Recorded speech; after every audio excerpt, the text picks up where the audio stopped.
กระสุนนัดแรก M193 นัดที่2 M855 ครับ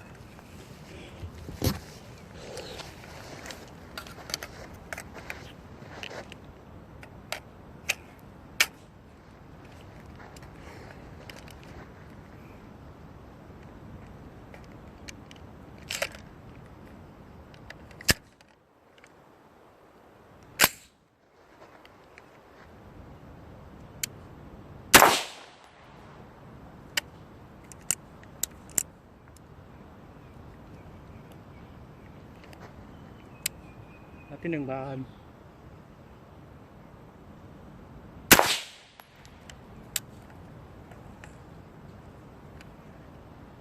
ไอสัตว์ยิงอย่างนี้เสือกค้างลูกเลื่อนที่กูยิงเทสเสือกไม่ค้าง